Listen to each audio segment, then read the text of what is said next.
방송에서 제공하는 부동산 정보에 대해서는 방송사에서 책임지지 않습니다.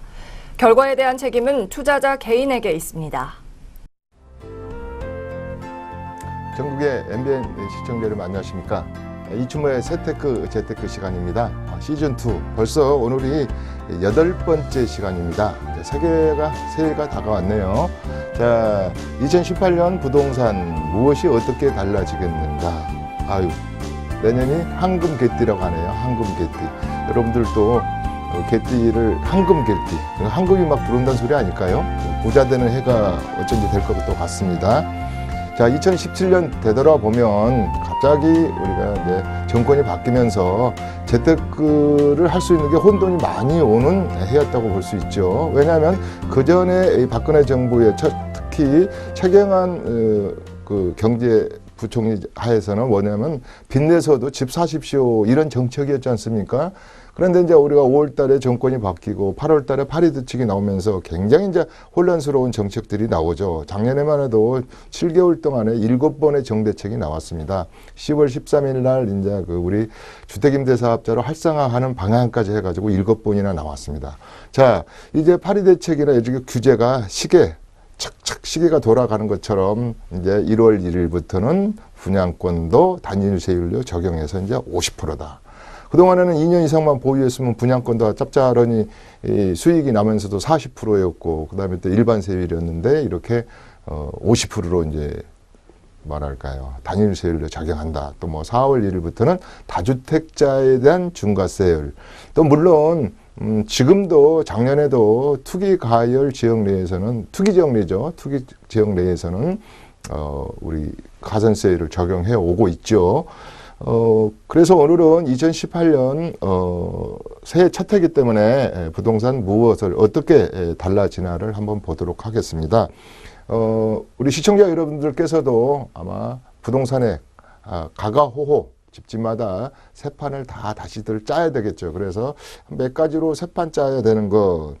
1번 한번 생각을 해보죠. 내년 새해 초반이니까. 1번.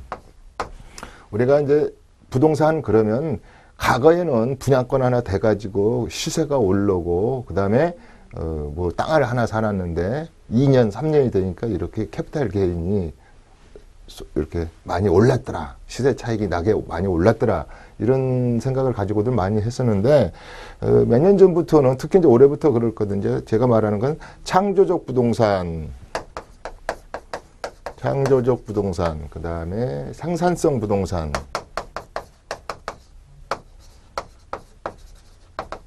네, 이런 얘기를 합니다. 그래서 이제 제가 시즌 한 10번째나 11번째에서 요 부동산 얘기를 좀 할 거고요. 오늘은 이제 타이틀은 하나 이렇게 좀 적어 놓으시고요. 그 다음에가 지금 2009년부터 시작해서 수익형 부동산이라는 말을 엄청 들어오고 있거든요. 원룸, 투룸, 상가, 오피스텔, 따복따복 들어오는 연금형 주택으로 인해서 월세 받기, 이런 것들이 이제 수익형 부동산이죠.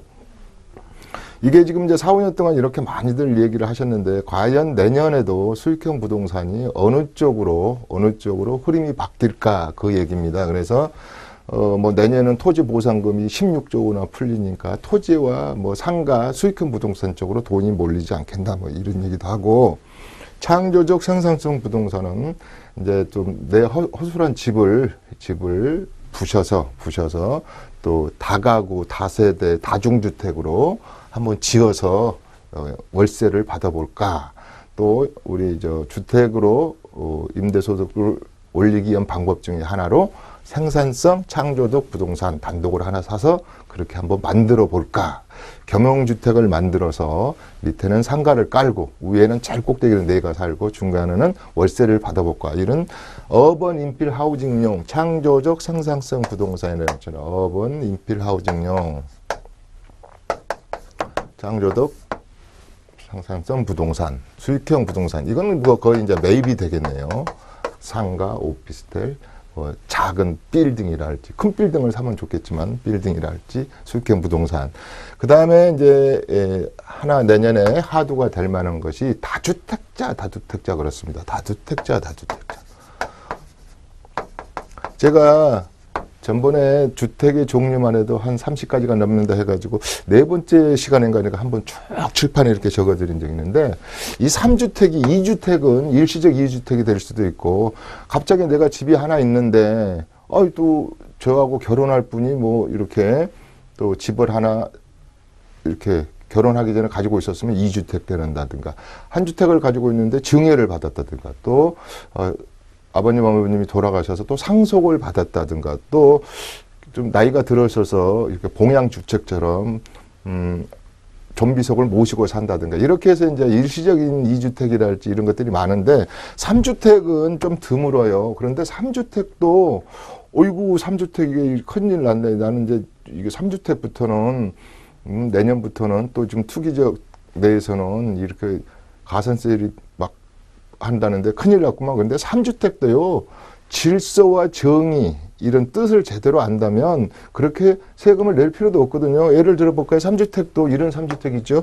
내가 집을 하나 사서 있는데 갑자기 상속주택이 하나 있어요. 2주택이죠. 그리고 이 주택을 산 날로부터 1년이 지나서 12개월이 지나서 뭐 재테크용도 좋고 내가 집이 너무 낡았으니까 이런 재개발을 하나 사서 재건축 주택을 하나 사서 새 아파트를 받아야지 이렇게 할 때 여기 이렇게 3주택이 걸렸지 않습니까? 뭐 이럴 때는 이 종전주택 내 거주주택을 팔았을 때 이거 비과세 됩니다. 그래서 뭐 2주택에서 일시적으로 된 주택만 비과세 되는 걸로 아는데 3주택도 비과세 받는 방법들이 많거든요. 아까 조금 전에 말씀하신 것처럼 아니 이렇게 신랑 신부가 이렇게 만나서 열심히 살았어. 집을 하나 재테크를 했어요. 또 요새 애둥이들이 많잖아요. 그러면 뭐 집이 하나 있잖아요. 이렇게 했는데 두 분이 맞벌이야. 그러니까 집 주변에 요새는 처갓집에서 이렇게 애들을 많이 봐준다면서요. 그러니까 집을 하나 사드리고 우리 애들을 맡겨야지. 이럴 때 이렇게 세채가 되는 경우가 또 있어요. 많이. 그랬을 때도 순서를 지켜서 아까 1년 이상 후에 산 주택을 먼저 팔면 이것도 차근차근히 정리해 가면은 우리가 그 특례 조항이랄까요? 이런 것 때문에 그렇게 중과세 되지 않는다. 비과세 받는다. 다 비과세 받는다. 우리가 1세대 2주택은요, 비과세 받는 법이 너무 많다 그랬잖아요. 전번에 한번 시리즈로 시즌1에서 그냥 쭉 해준 적이 있습니다. 기초적으로. 그런 것은 좀 많이 아시더라고요. 2주택 됐을 때 3년 이하의 종전주택을 판다든지 뭐 이런 거, 대체주택 파는 방법, 또 시골로 기농 기촌 하시기 위해서 또 2주택이 돼서 고양주택 가지고 있는 분들이 또 특례 예외조항으로 비과세 받는 방법 뭐 이런 것들을 많이 얘기한 적이 있습니다. 또 기회가 있으면 또 시즌3에서도 아직 시간이 있으니까 이제 차차 또 해 나가겠습니다. 그래서 이렇게 3주택자 되신 분들도 너무 이렇게 가슴 조일 필요가 없다. 정확히 세법을 알게 되면 이렇게 절세 방법이 있다. 이렇게 생각하시면 되겠군요. 그 다음에 이제 내년의 트렌드는 세판 내년에 어떻게 달라지냐면 이제 트렌드들이 이제 많이 달라지지 않겠습니까? 패러다임도 바뀔 수 있고. 그러면 이제 이건 과거에도 좀 그랬는데요. 이제는 똘똘한 주택을 하나만 가지고 있으면 좋은 점이 있다. 그 다음에 주택을 내가 아예 정부에 팔아요. 그리고 거기서 뭘 준다 그래요? 임대 아파트랄지 근처에 임대 아파트 자격을 준답니다. 그러면 그 집 판 돈으로 10년에서 20년간 연금형 연금으로 주택연금하고는 좀 다른 개념이죠. 이런 제도도 생기고 그래서 트렌드들이 이제 많이 바뀝니다. 그래서 똑똑한 녀석을 하나 가시십시오.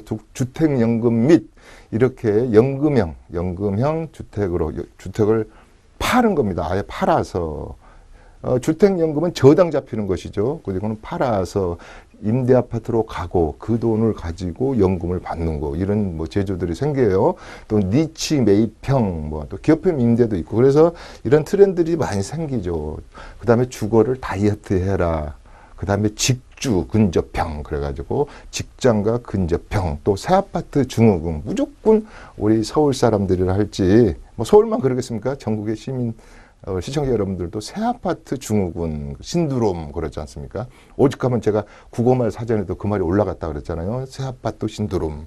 그래서 새 아파트를 그렇게 추구한다. 재개발 아파트는 좀 이렇게 뭐랄까 인기가 좀 덜하다 이런 얘기도 했습니다. 그래서 트렌드들이 많이 바뀌었다.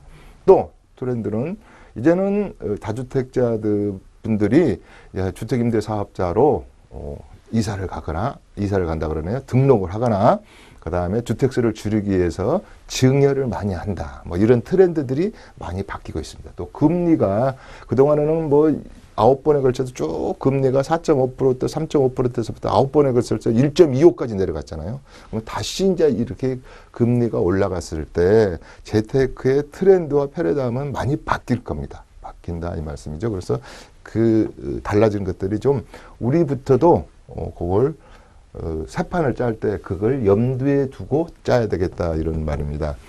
그 다음에 5번은 내가 하나 하고 싶은 것은 제가 항상 시즌 1에서도 이야기했지만 5 years from now 지금으로부터 그전 죽은 과거는 죽은 과거로 묻게 내버려 두고 앞으로 이 문재인 정권 하에서 정부 하에서 재테크를 하기 위해서 5 years from now 지금으로부터 5년 후는 내 모습, 내 재테크의 모습은 어떻게 될 것인가 해서 플래닝을 짜가야 됩니다. 그래서 특히 재테크 플래닝은 3년 단위, 5년 단위, 10년 단위로 짜면 좋다. 또 재테크 플래닝도 마찬가지입니다. 바로 내년에 입주하는 아파트들은 비싸겠죠. 그러나 플래닝을 짜서 내가 4년 후에 입주하는 걸로 내가 골라야지. 적어도 5년 후에 입주하는 것을 골라야지. 나는 새 집으로 5년 후에 입주를 해야지. 이런 것들을 좀 플래닝을 짜가지고 재테크도 거기에 맞춰서 맞춤식 그 재테크를 하면 좋지 않을까. 그랬을 때 우리가 항상 10년 전 것, 10년 후 것을 보고 짜는 분들은 못 봤지만 4년, 3년, 5년 정도의 재테크 플래닝을 짜고 바로 그냥 우리 한국 분들은 급해요, 그냥. 그래서 지금도 보면 강남에는 지금 품귀 현상이 일어나고 있는 아파트는 어떤 거냐면 바로 그냥 5, 6개월, 3개월 후에 들어갈 입주 물건들은 좀 구하기가 힘들고 가격이 비싸잖아요. 그러나 5년, 4년, 6년 후에 들어갈 것을 산다면 가격이 저렴하고 그렇게 많은 자본적 지출을 필요로 하지 않지 않겠습니까? 그래서 짤 때는 5년, 5 years from now 이걸 한번 기억하자 이런 뜻입니다. 그 다음에 6번이 요즘 올해도 좀 그랬습니다. 올해도 파리 대책 이후로 강남 4구 같은 데는 우리가 증여세 세수가 한 3조 5천억 정도 되는데 1조 원 이상이 거칠 정도로 증여의 시즌이다. 그러면 증여의 계절이다. 또 다른 말로 해볼까요? 증여가 대세다 이렇게 되어 있네요. 그래서 증여가 대세다. 여기에 수반돼서 따라오는 단어가 상속인데 상속세를 줄이기 위해서 사전 증여 쪽이 트렌드다. 몇 년 전부터 특히 그런 것 같아요.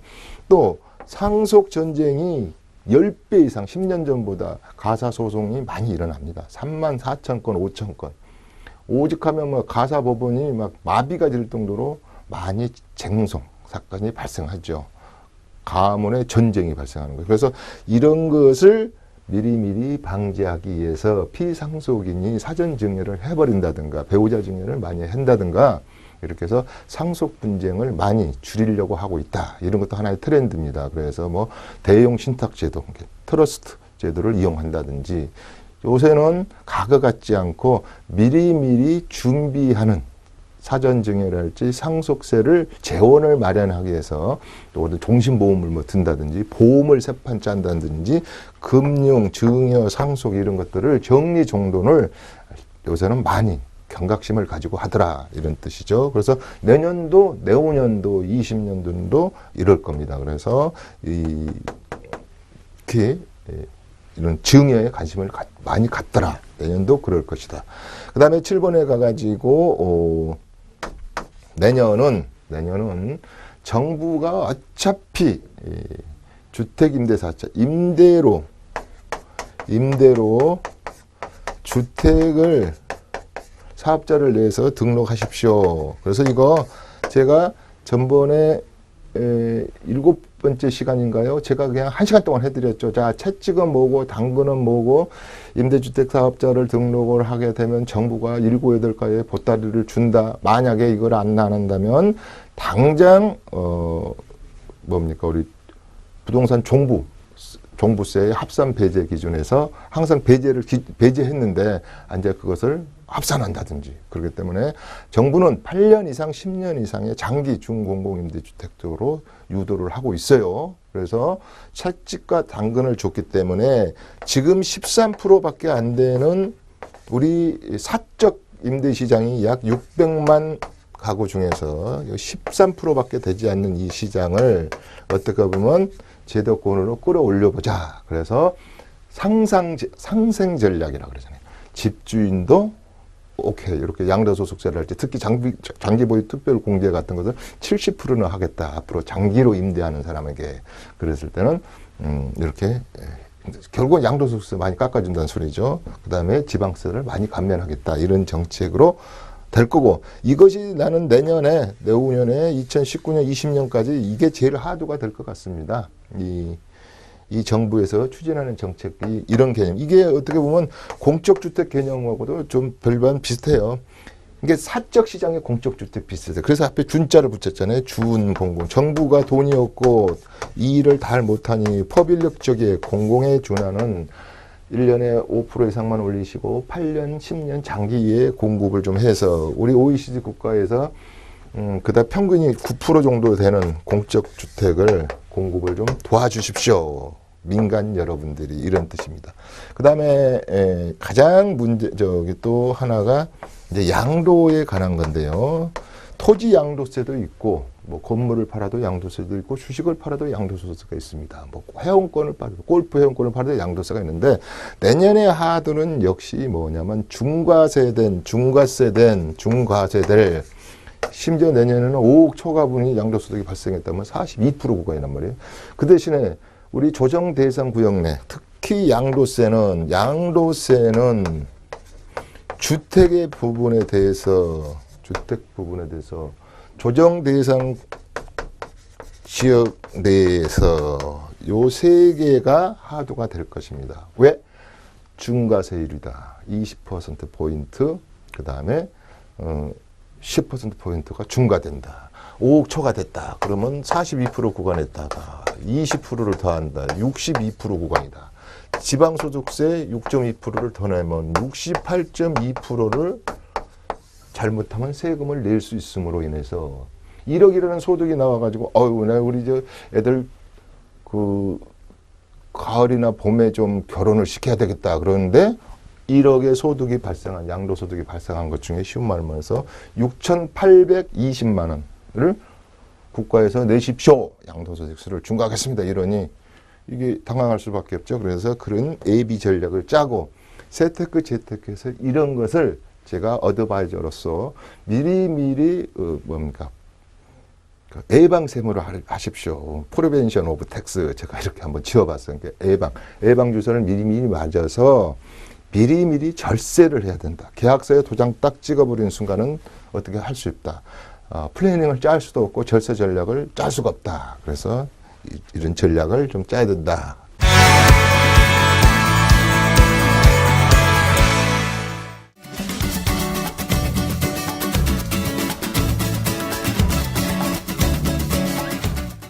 우리가 부동산에 여러 가지 공법이 있지 않습니까? 뭐 9번째. 10개만 하죠. 10개만. 공법적인 것들이 이제 많이 손질을 할 것이다. 당장 내년 2월 9일부터 바뀌는 게 뭡니까?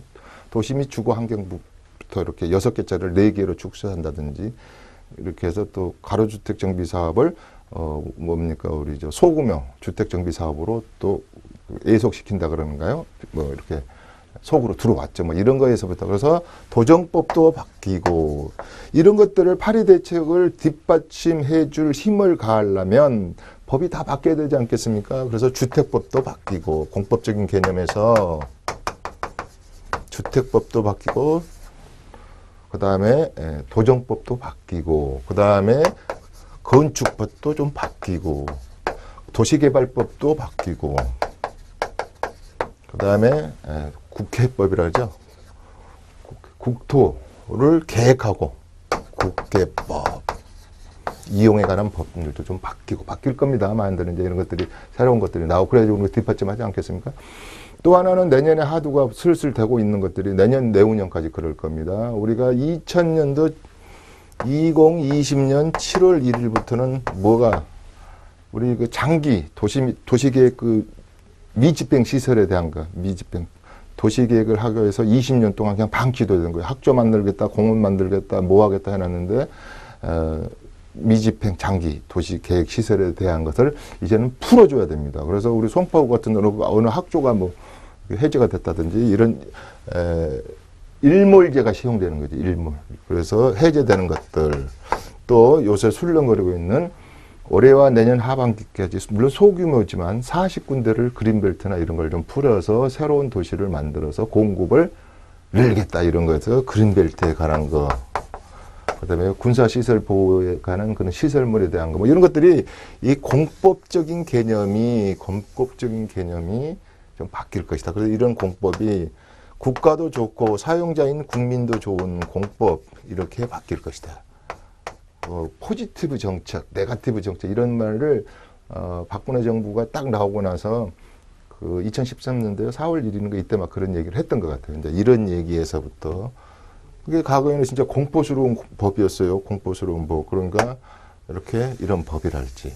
그 다음에 이제 9개 뭐 그래서 뭐 주거용 건물에 대한 그런 그 아까 새 아파트에 대한 특히 아파트에 대한 주거용에 대한 소용에 대한 증축 근접행에 관한 이런 관심도가 이제 정부로서도 전체적인 국가의 트렌드에 맞고 그다음에 국가가 할 일 공적 주택을 공급하고 서민의 주거복지 로드맵을 해가는 과정에서 또 우리 시청자 여러분들은 그러는 와중에서도 내가 좀 더 좋은 곳에 청약을 받고 그 다음에 좀 더 좋은 곳에 공적주택을 마련한다. 사회적 배려자들에게 많은 배려를 한다는데 내가 배려 대상으로서 좋은 곳에 내가 공적주택에 한번 봤는데 뭐 임대가 됐든 22만 구에 되는 분양시장이 됐든 내가 도전을 해보겠다. 이런 것들이 내년에 달라지는 거. 그래서 내년에 청약시장이 우리가 총 열려있는 새로 전국의 청약시장이 우리가 한 36만 세대가 다시 공급이 되고 또 42만 세대가 그야말로 요새 말하는 단군인의 최고. 또 2019년도도 한 40만 세대니까 약 80만 세대가 2015, 16, 17년도에 경기 좋았던 시절에 공급된 주택이 이제 완성주택으로서 이제는 전세시장에 공급을 하게 되는 거죠. 그래서 수도권이 어떻게 보면 수도권이란 말을 이제 쓸 수가 없어져 버렸어요. 서울의 경계선이 무너져 버렸거든요. 그래서 다 붙어버렸어요. 신분당선이 되면서 판교, 뭐 심지어 미금역 분당까지 다 붙어버렸고 뭐 김포하고 강서구하고 붙어버렸고 하남시하고 송파구는 이미 붙은 지 오래고 이렇게 해서 수도권의 경계가 무너졌다. 저는 이렇게 표현을 하거든요. 이런 것은 뭐 도쿄랄지 우리 뭐 큰 도시 뉴욕도 이런 데도 그런 거. 그렇기 때문에 경계선이 무너졌거든요. 그럴 때 우리 청약시장에 도전하는 거. 제가 청약시장 7개 불가사의라고 할 만큼 황금시장이 한 7, 8개 남아있다. 내년부터 분양하는 거. 제가 지금 말씀드렸잖아요. 청약시장이 아직 남아있다.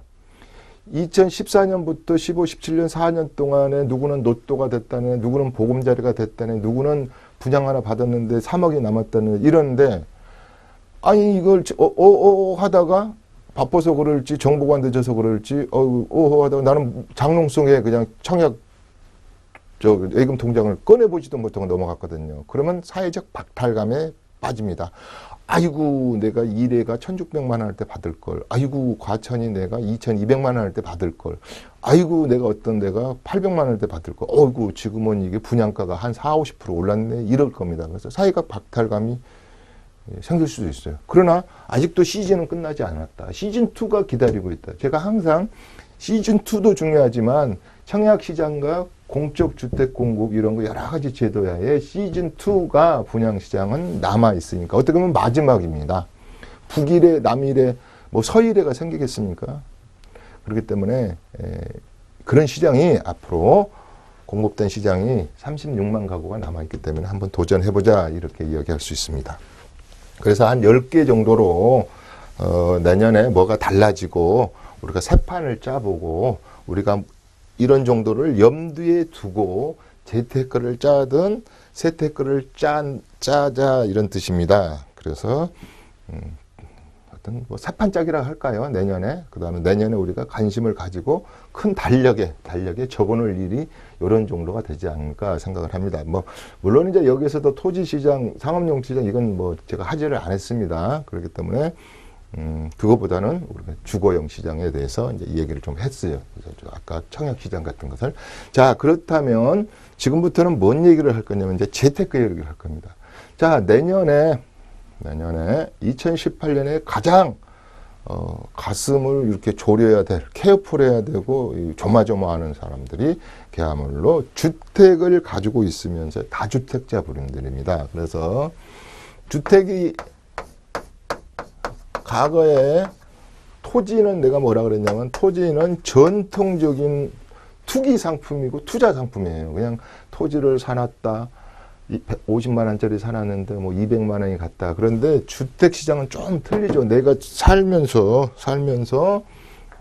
아까 여러 가지 주택 연금도 받고 또 여러 가지 하나의 재테크 시장으로 자리 잡은 지가 토지 시장보다 늦게 출발했지만 지금은 아파트 재건축 재개발을 그냥 크게 달 정도로 저 초등학생들의 애들도 알 수 있을 정도로 재테크 시장으로 떠올랐다.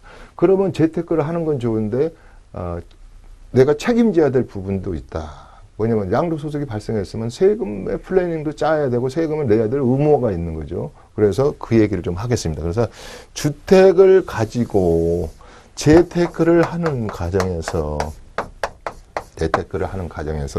일단은 양도가 발생합니다. 양도. 두 번째, 주택을 가지고 있으면서 취득과 보유가 당연히 있겠죠. 1번, 2번, 3번이 명의 문제입니다. 명의 문제. 부부간에 공동 등기를 할 것인가? 아예 증여를 해서 이동시켜가지고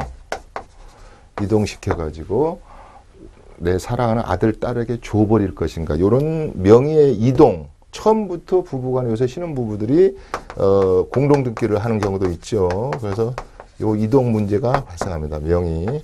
그 다음에가 가장 좀 찜찜하고 아무래도 자금 출처 배제 기준이 30세는 2억, 40세는 4억이라는 개념이 있다지만 국세청에서 이렇게 좀 보지 않을까. 옛날에 보니까 2, 3년 전에 보니까 분당하고 이런 데는 9억 이상의 능력 없는 사람이 전세 사니까 뭐 조사를 했다더라. 또 어디 저 동탄에는 분양권을 하나 샀는데 전수 조사를 했다더라. 어디 다산 신도시는 261명을 그냥 분양권 산 거래자들을 전수 조사했다더라. 이러다 보니까 자금 조달에 대한 것에 대해서 염려를 합니다. 자금 조달. 요 반대말은 국세청 입소용에서는 선생님 제일 많이 하는 질문, 돈 어디서 났어요? 돈 어디로 이송시켰어요? 그런 얘기 아닙니까? 그래서 우리가 흔히 말하는 질문조사권이라고 그러잖아요. 질문조사권. 뭐 세무 사찰까지는 필요 없고요. 어디서 질문을 하니까 질문조사권. 그거 먼저 소명해야 되겠죠. 자, 이것이 토지는 다음에 토지할 때 제가 토지 세금 문제 할 때, 또 다른 농지가 할 때, 그 다음에 상가 할 때, 상가 보고가치세 이런 거 할 때 하겠지만, 우선 주택 부분이 당장 급하잖아요. 1월 1일부터 아까 분양권 시장에서부터 중과, 그 다음에 4월 1일부터는 우리 40기가 정도 넘죠. 그러니까 우리 서울시 전체가 지금은, 앞으로 추가될 수도 있겠죠. 그래서 뭐 부산에 7개, 경기도에 7개, 세종시, 과천 뭐 이런 데에 대한 조정 대상, 청약을 할 때 조정 대상의 지역 내에는 이렇게 중과세율이 된다. 뭐에 한해서? 주택에 한해서, 또 누구에 한해서? 다주택자에 한해서, 또 누구에 한해서 그 안에 주택을 팔 때, 또 누구가 어떤 컨디션을 안 지켰을 때 중과세하고 여러 가지 우리가 흔히 말하는 종부세 배제 기준이랄지 그다음에 지방세 감면을 안 주겠노라 이런 겁니다.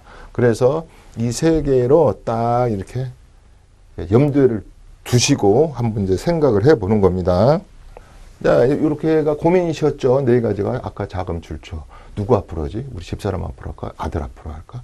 아, 이거 양도해야 되는데 중과세 문제가 어떨까? 이런 거에 대한 것이 이제 이동, 그 다음에 자금 출자가 걱정이 됐죠. 그때 이제 우리가 몇 가지로 따져보는 게 있습니다. 1번이 뭐냐? 제일 뭐라 그랬냐면 제가 시즌1에서 제일 좋은 것이 비과세다. 그랬어요. 비과세다. 비과세 못 받으면 그래도 감면이라도 좀 받아보자. 감면. 이런 얘기를 했죠. 그러면 이런 것이 안 된다면 나머지 내가 받을 건 뭐가 있느냐. 그럼 중과세밖에 없잖아요. 중과세. 그 다음에 3주택. 아까 3주택 때 얘기하고 뭐였지만 그 다음에 이제 뭡니까 이동 중에서 제일 요새 지금 아까 이야기가 하는 것 중에 하나가 증여상속. 빨리빨리 하겠습니다. 그 다음에 3주택 이상. 우발적이든 우연적이든 필연적이든 3주택 이상. 그 다음에 뭐 요새는 다가구, 다세대, 소형주택. 이런 게 이제 주택수에 포함 안 되는 거. 60제곱미터 이하면서 3억 이하의 공시가격 이하는 주택수에 포함 안 된다. 이런 거에서부터 5번이 뭐냐면 우리가 흔히 말하는 좀 걱정해야 될 부분이 단독을 오래전에 사놨는데 이것을 그대로 팔려고 보니까 양도소득세가 굉장히 많이 나오더라. 그래서 이것을 지어서 팔아봐야겠네 하는 것 중에 하나가 신축 판매고, 신축에서 판매한다는 거죠. 또 부동산 매매업, 이것은 반대되는 개념을 볼 때는 양도세하고, 그러면 매매업은 사업, 소득세로 보는 거지. 종합소득이죠. 여기는 비용이라 그러고 여기는 필요경비라 그러고 뭐 이런 거에서 이런 거죠. 많이 시청자 여러분들의 개인 집집마다 이제 이런 것들이 이제 발생할 겁니다. 그 다음에 제일 중요한 것들이 이제 재개발하고 재개발 주택, 그죠? 그 다음에 재건축 주택.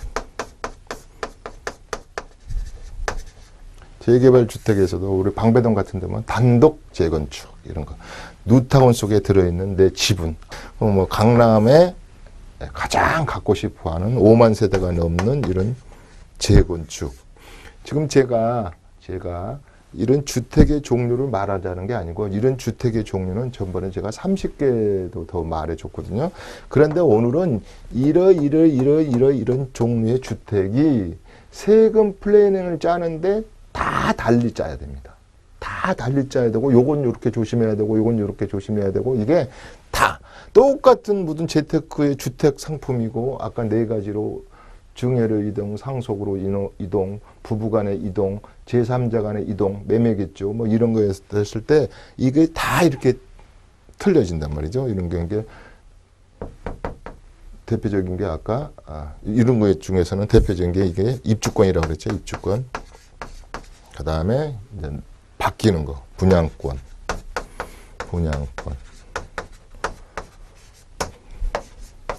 겸용주택, 상가주택 하는 거. 이런 거. 뭐 다 많죠. 이런 것들을 이제 한번 해볼 때 세금 분석을 이제 어떻게 해야 되는 건지 이런 걸 한번 해볼까요? 자, 비과세 받기 위한 거, 요게 제일 좋죠. 외기정. 이게 제일 많다 그랬어요. 분산하고 쪼개라, 명의를 세대 분리를 해라, 1세대 1주택화 해라, 9억 이하로 해라, 84제곱미터 면적을 지켜라, 이런 거에 대한 비과세는 많이 알아요, 이제. 그런데 이제 이게 2주택으로 넘어가면 이제 아이고 상속받은 것하고 내가 옛날에 지금 살고 있는 집하고 어떤 것을 먼저 팔아야 되는지 몇 년 안에 팔아야 되는지, 농가주택도 있는데 내가 그것은 지금 주택수에 들어가는지 안 들어가는지, 그 다음에 결혼을 했어요. 두 부부가 결혼을 했는데 이걸 뭐 5년 후에 팔아야 된다는데 어떤 걸 먼저 팔아야 돼? 이거부터. 또 아버님하고 합가를 했어요. 봉양하기 위해서. 이런 거에 대한 거. 여러 가지가 이제 있기 마련이죠. 그래서 비과세 받고, 이제 그럼 또 어떤 것은 감면해 준다더라. 그러면 이제 우리가 이런 말을 했죠. 제가 2013년도 4월 1일부터 조세특례제한법상 5년간에 오른 것은 12월 31일까지 한 세대가 가지고 있는 주택을 샀을 때는 5년 동안에 오른 양도소득세는 감면해 준답니다. 비과세와 감면은 틀린 점은 농특세는 20% 내래요. 뭐 이런 거에서부터 감면, 중과세에 대한 것만 하더라도 1시간짜리 강의는 되겠네요. 자, 중과. 자, 팔아라 그래도 안 팔고, 주택임대사업자로 묶고라 그래도 안 묶고, 증여로 좀 사전증여 처리라도 안 하고, 그러면은 견딜 거야. 나는 그냥 힘겨루게 할 거야. 요새 이런 말은 참 벌써 할 말은 아니지만, 아이고, 이게 지금 안 먹히는 이유가요. 8년 동안에 주택임대사업자로, 임대사업자로 등록할 바에는 이 정권은 5년 안에 이게 또 다른 정권이 들어서면 또 이게 바뀌겠지. 그러니까 그래서 지금 5년짜리 단기 주택임대사업자가 13% 속에서 99% 거의 98%가 다 준공공 임대를 안 한 거예요. 너무 길다는 거예요. 그래서 이제 정부에서 이게 약간의 강제 규정을 두는 것 같아요. 그래서 그렇게까지 안 하면 할 수 없어요. 이제 중과하겠다 이런 거죠. 그 다음에 이제 이거 증여 상속 받을 때, 요 얘기는 이제 제가 많이 했어요.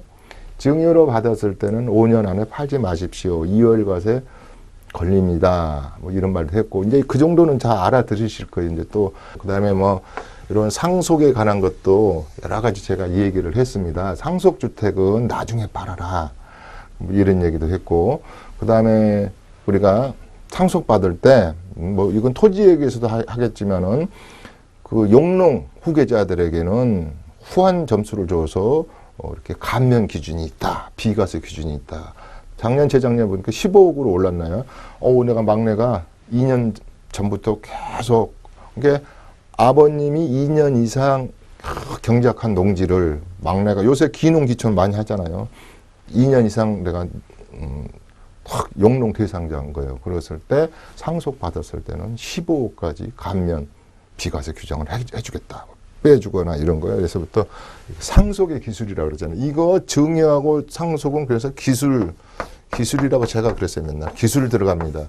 왜 그러냐면 요 이혼은 하루 이틀에 되는 게 아니고요. 적어도 증여부터 10년 증여라고 그러잖아요. 그 다음에 이렇게 5년 단위, 3년 단위, 적어도 1년 단위 이렇게 시간을 가지고 기술을 걸어야 된다. 3주택 이상자들, 다주택자분들, 지금 임대사업을 13% 하시는 분들이 보통 5채 이상을 가지고 있는 분들이 도저히 주택임대사업자를 묶지 않고는 안 될 것 같으니까 많이 묻는데, 2014년도에는 뭐 얼마 되지도 않았어요. 40만 가구도 안 됐는데 이제 많이 이게 제도권으로 그래도 온 겁니다. 그래서 그렇지만도 지금 13%밖에 안 된다. 제일 문제가 이거다 이 말이죠. 2018년도에 황금 개띠에 가장 마음 졸여야 할 사람들이 세주택 이상자들은 다주택자들이다. 특히 이분들이 어디에 속해 있는 물건을 가질 때요, 조정 대상 지역 내에 물건을 가지신 분들은 도대체 이게 양도소득세가 도대체 많아도 너무 많지 않느냐 이런 생각을 가질 정도입니다. 그래서 또 보유세까지 본다니까 그렇고, 다가구, 다세대, 소형주택은 두 부류로 가지고 있죠. 이런 것은 아까 사서 지분을 사서 재개발, 재건축용으로 지분용으로 가지고 계신 분도 있고, 아이고 나도 주택에서 월세 한번 받아보지. 한 달에 167만 원까지, 그러니까 2천만 원까지 내년까지입니다. 뭐 주택으로 나오는 임대소득은 유예를 해준다 그러고, 2019년도에 가가지고도 분리과세를 해가지고 15.4%만 가져간다 하니 뭐 또 이러다니까 주택으로 월세를 받아보자. 그래서 그게 이제 요새 은퇴하신 분들이 많이 노망이죠. 그랬을 때 이걸 많이 가지고 있어요. 그래서 지분용하고, 물론 이제 여기서 고주분들도 많죠. 뭐 하나 더 고주용도 있지만 인컴 소득용. 그래서 요것을 대표적으로 3억 이하. 그다음에 6억 이하가 뭡니까? 주택임대사업자로 묶을 때 6억 이상은 묶어주지도 않아요. 그러니까 6억 이하면서 3억 이하면서 요런 사적인 임대시장의 물건이 600만 호단, 600만 채. 전체 우리 대한민국의 주택 수를 이제 가구 수 대비해 보면 주택 보급률은 104%가 넘었다고 하는데요. 이게 우리 대형 주택까지, 그러니까 준주택, 뭐 우리 주거용 오피스텔, 주거용 아파텔, 또 뭐 도시형 상할주택 뭐 이런 것을 다 합해 보면, 대체주택까지 약 합해 보면, 주거용 오피스텔까지 합해 보면 약 2천만 세대 돼요. 2천만 세대. 2천만 세대. 와, 대한민국 국민이 5천만이라는데 집이 주택만입니다. 빌딩은 더 말할 것도 없고 상가는 빼버렸어요. 다 뭐 이렇게 많다는데 여기에 내가 40%가 무주택이라니, 나는 40%가 여기에 집을 한 채도 못 갖는 분들이 있어요. 그러니까 그다음에 3주택 이상 가진 분들이 약 42만 세대가 되죠. 42만. 어떤 사람은 세 주택 가진 것이 42만 명, 또 종부세 대상자가 40만 명이라는데 상대적 박탈감을 가질 수가 있어요. 그러다 보니까 우리 국가가 얼마나 훌륭한 정부입니까? 그래서 공적 주택, 그래서 85만 채에서 100만 채를 보급하겠노라, 이런 겁니다. 도시 재생을 시켜서 열악한 도시 환경도 개선시키게 주겠노라. 제가 그랬잖아요. 12분의 대통령 중에서 지금 문재인 대통령까지, 이승만 대통령에서부터 최규하 대통령까지 다 한 12분이거든요. 어느 한 대통령도 토지 정책과 주택 정책과 서민 주거 환경에 대해서 힘쓰지 않는 정부는 없어요. 또 우리 주택 문화, 그러니까 아파트먼트에 관한, 아파트에 대한 것이 뭐 이제 68년에서부터 뭐 70년대라면 한 50년 동안 그런 정책을, 주택에 대한, 토지에 대한 정대책이요 140회 이상이 나왔다 그래요. 140회 이상이 뭐 하여튼 그래서 그렇게 많이 나왔다, 이런 겁니다. 그 다음에 5번에 가서 시간이 없기 때문에 이 신축 판매음은 안 하겠습니다. 아까 중백던 얘기고, 요것은 좀 여러 가지 어렵다 그랬습니다. 2011년도 법이 바뀌어서 단순 경미를 적용하지 않고, 그 다음에 신축 판매업을 하신 분들이 재미가 없어진 지가 언제냐? 2011년 1월 1일 가세법부터 없어졌다. 그 당시에는 그 전에는 단순 경비를 적용해서 90% 이상, 92%, 94%까지도 필요 경비 비용으로 인정을 했는데, 이게 비용으로 인정했는데 지금은 그게 힘들다. 뭐 그래서 그런 얘기도 했습니다. 또 매매업 아까 좀 했죠. 그 다음에 이제 상가주택 이렇게 해서 이제 몇 가지를 했는데, 자, 마무리를 들어가겠습니다.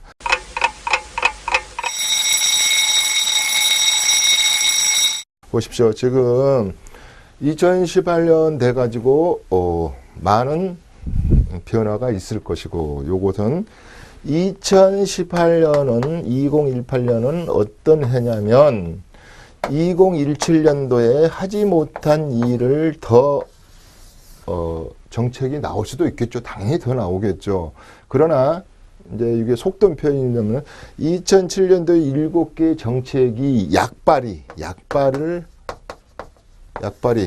이렇게 정책에 뭐라 할까요?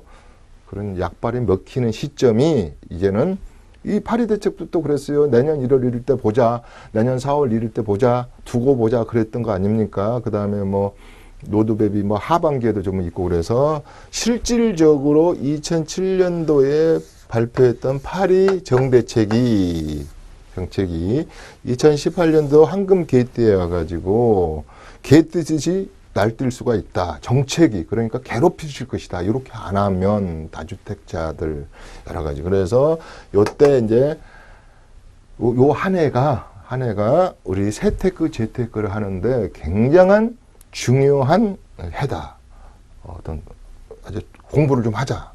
시청자 여러분들 미리 겁을 제가 드리겠습니다. 그래서 다를 때보다 과거 2013년, 14년, 15년도에 확장 일로에 돕꿔주면서 집 사세요, 분양권 하세요, 세대원 전원이 신청해도 좋습니다. 12개월짜리도 괜찮습니다. 이랬던 시들보다는 이제 반대 개념이에요. 반대. 그때 수많은 집을 가지고 있었지 않습니까? 지금 그렇다면 2018년에 이제 약발이 먹히는데 문제는 14, 15, 16, 17년도에 분양권 시장만 보더라도 손바뀜이 많이 됐는데 어쩌다 내가 그럴 줄 알았지 우물쭈물 하다 보니 그럴 줄 알았어요. 못 빠져나가는 분도 있고. 그러니까 여기는 이제 실거주자분들이야 뭐 어떻게 상관없겠죠. 실거주. 난 실거주 할 거야. 난 실질적으로. 그러나 대부분 분양권은 아다시피 투자형으로 샀어요. 투자형으로.